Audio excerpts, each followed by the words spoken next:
Deuxième section, les 10 commandements. Maître, que dois-je faire? 2052. Maître, que dois-je faire de bon pour posséder la vie éternelle?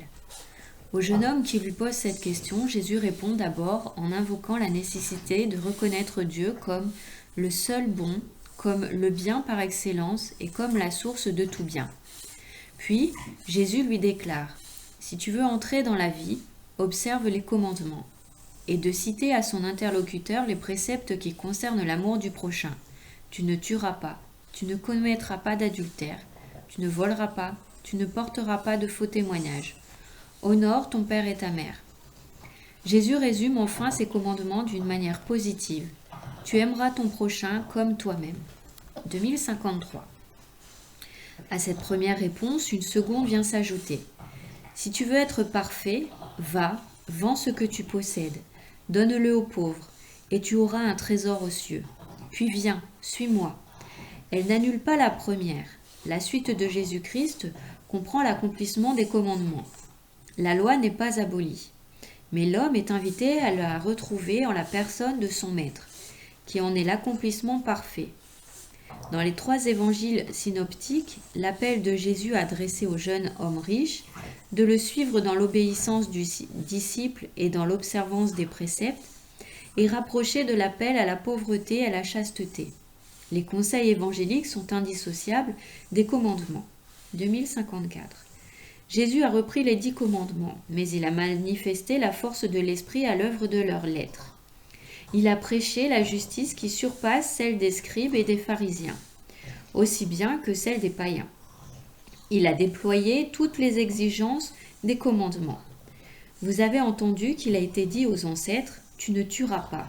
Eh bien, moi je vous dis, quiconque se fâche contre son frère en répondra au tribunal. 2055. Lorsqu'on lui pose la question « Quel est le plus grand commandement de la loi ?» Jésus répond « Tu aimeras le Seigneur ton Dieu de tout ton cœur, de toute ton âme, de tout ton esprit. Voilà le plus grand et le premier commandement.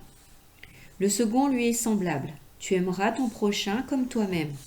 À ces 2 commandements se rattache toute la loi, ainsi que les prophètes. Le décalogue doit être interprété à la lumière de ce double et unique commandement de la charité, plénitude de la loi. Le précepte « Tu ne commettras pas d'adultère, tu ne tueras pas, tu ne voleras pas, tu ne convoiteras pas » et tous les autres se résument en ces mots « Tu aimeras ton prochain comme toi-même ». La charité ne fait point de tort au prochain. La charité est donc la loi dans sa plénitude. Le décalogue dans l'Écriture sainte. 2056. Le mot décalogue signifie littéralement 10 paroles. Ces 10 paroles, Dieu les a révélées à son peuple sur la montagne sainte. Il les a écrites de son doigt, à la différence des autres préceptes écrits par Moïse. Elles constituent des paroles de Dieu à un titre éminent. Elles nous ont transmises dans le livre de l'Exode et dans celui du Deutéronome. Dès l'Ancien Testament, les livres saints font référence aux 10 paroles, mais c'est dans la Nouvelle Alliance en Jésus-Christ que leur plein sens sera révélé. 2057. Le décalogue se comprend d'abord dans le contexte de l'Exode, qui est le grand événement libérateur de Dieu au centre de l'Alliance ancienne. Qu'elles soient formulées comme des préceptes négatifs, des interdictions, ou comme des commandements positifs, comme « honore ton père et ta mère », les 10 paroles indiquent les conditions d'une vie libérée de l'esclavage du péché. Le décalogue est un chemin de vie. Si tu aimes ton Dieu, si tu marches dans ses voies, si tu gardes ses commandements, ses lois et ses coutumes, tu vivras et tu te multiplieras. Cette force libératrice du décalogue apparaît par exemple dans le commandement sur le repos du sabbat, destiné également aux étrangers et aux esclaves. Souvenez-vous, vous étiez des esclaves sur une terre étrangère. Le Seigneur votre Dieu vous en a fait sortir à main forte et à bras étendus. 2058. Les 10 paroles résument et proclament la loi de Dieu. Telles sont les paroles que vous adressa le Seigneur quand vous étiez tous assemblés sur la montagne. Il vous parla du milieu du feu, dans la nuée et les ténèbres, d'une voix puissante. Il n'y ajouta rien et les écrivit sur 2 tables de pierre qu'il me donna. C'est pourquoi ces 2 tables sont appelées le témoignage. Elles contiennent en effet les clauses de l'alliance conclue entre Dieu et son peuple. Ces tables du témoignage doivent être déposées dans l'arche. 2059. Les 10 paroles sont prononcées par Dieu au sein d'une théophanie. Sur la montagne au milieu du feu, le Seigneur vous a parlé face à face. Elles appartiennent à la révélation que Dieu fait de lui-même et de sa gloire.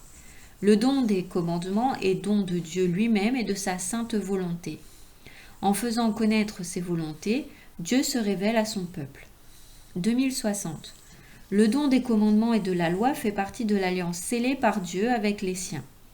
Suivant le livre de l'Exode, la révélation des 10 paroles est accordée entre la proposition de l'alliance et sa conclusion, après que le peuple s'est engagé à faire tout ce que le Seigneur avait dit et à y obéir. Le décalogue n'est jamais transmis qu'après le rappel de l'alliance. Le Seigneur notre Dieu a conclu avec nous une alliance à l'Horeb. 2061. Les commandements reçoivent leur pleine signification à l'intérieur de l'alliance. Selon l'Écriture, l'agir moral de l'homme prend tout son sens dans et par l'alliance. La première des 10 paroles rappelle l'amour premier de Dieu pour son peuple. Comme il y avait eu, en châtiment du péché, passage du paradis de la liberté à la servitude de ce monde, pour cette raison, la première phrase du décalogue, première parole des commandements de Dieu, porte sur la liberté. Moi, je suis le Seigneur, ton Dieu, qui t'ai fait sortir de la terre d'Égypte, de la maison de servitude. 2062. Les commandements proprement dits viennent en second lieu. Ils disent les implications de l'appartenance à Dieu instituée par l'Alliance. L'existence morale est réponse à l'initiative aimante du Seigneur. Elle est reconnaissance, hommage à Dieu et culte d'action de grâce. Elle est coopération au dessein que Dieu poursuit dans l'histoire. 2063. L'alliance et le dialogue entre Dieu et l'homme sont encore attestés du fait que toutes les obligations sont énoncées à la première personne. Je suis le Seigneur, et adressées à un autre sujet, tu. Dans tous les commandements de Dieu, c'est un pronom personnel singulier qui désigne le destinataire, en même temps qu'à tout le peuple. Dieu fait connaître sa volonté à chacun en particulier. Le Seigneur prescrivit l'amour envers Dieu et enseigna la justice envers le prochain, afin que l'homme ne fût ni injuste ni indigne de Dieu. Ainsi, par le décalogue, Dieu préparait l'homme à devenir son ami et à n'avoir qu'un seul cœur avec son prochain. Les paroles du décalogue demeurent pareillement chez nous, chrétiens. Loin d'être abolies, elles ont reçu amplification et développement du fait de la venue du Seigneur dans la chair. Le décalogue dans la tradition de l'Église, 2064. En fidélité à l'Écriture et conformément à l'exemple de Jésus, la tradition de l'Église a reconnu au décalogue une importance et une signification primordiale. 2065. Depuis saint Augustin, les 10 commandements ont une place prépondérante dans la catéchèse des futurs baptisés et des fidèles. Au XVe siècle, on prit l'habitude d'exprimer les préceptes du décalogue en formules rimées, faciles à mémoriser et positives.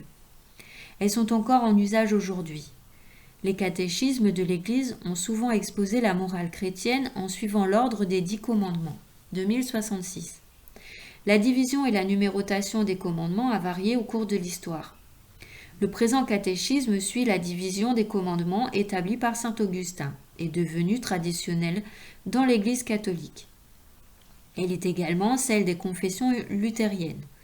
Les pères grecs ont opéré une division quelque peu différente qui se retrouve dans les églises orthodoxes et dans les communautés réformées. 2067. Les 10 commandements énoncent les requêtes de l'amour de Dieu et du prochain. Les 3 premiers se rapportent davantage à l'amour de Dieu et les 7 autres à l'amour du prochain. Comme la charité comprend 2 préceptes auxquels le Seigneur apporte toute la loi et les prophètes, ainsi les 10 préceptes sont eux-mêmes divisés en 2 tables. 3 ont été écrits sur une table et 7 sur l'autre. 2068.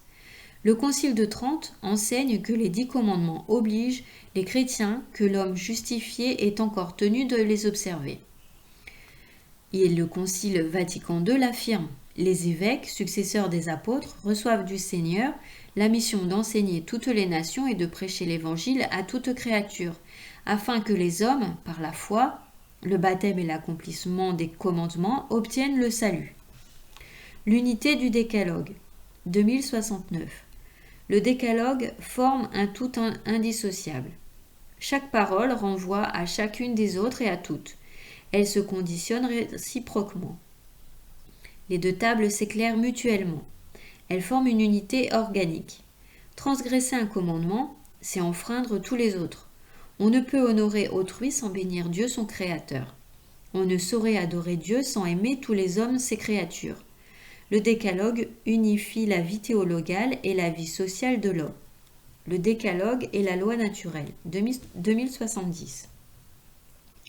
Les 10 commandements appartiennent à la révélation de Dieu. Ils nous enseignent en même temps la véritable humanité de l'homme. Ils mettent en lumière les devoirs essentiels et donc, indirectement, les droits fondamentaux, inhérents à la nature de la personne humaine. Le décalogue contient une expression privilégiée de la loi naturelle. Dès le commencement, Dieu avait enraciné dans le cœur des hommes les préceptes de la loi naturelle. Il se contenta d'abord de les leur rappeler. Ce fut le décalogue. 2071. Bien qu'accessibles à la seule raison, les préceptes du décalogue ont été révélés.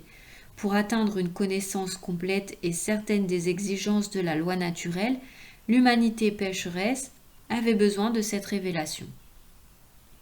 Une explication plénière des commandements du décalogue fut rendue nécessaire dans l'état de péché à cause de l'obscurcissement de la lumière, de la raison et de la déviation de la volonté. Nous connaissons les commandements de Dieu par la révélation divine qui nous est proposée dans l'Église et par la voie de la conscience morale. L'obligation du décalogue, 2072. Puisqu'il exprime les devoirs fondamentaux de l'homme envers Dieu et envers son prochain, les 10 commandements révèlent en leur contenu primordial des obligations graves. Ils sont foncièrement immuables et leur obligation vaut toujours et partout. Nul ne pourrait en dispenser. Les 10 commandements sont gravés par Dieu dans le cœur de l'être humain. 2073. L'obéissance aux commandements implique encore des obligations dont la matière est, en elle-même, légère. Ainsi, l'injure en parole est-elle défendue par le 5e commandement. Mais elle ne pourrait être une faute grave qu'en fonction des circonstances et de l'intention de celui qui la profère. Hors de moi, vous ne pouvez rien faire. 2074. Jésus dit: Je suis la vigne, vous êtes les sarments.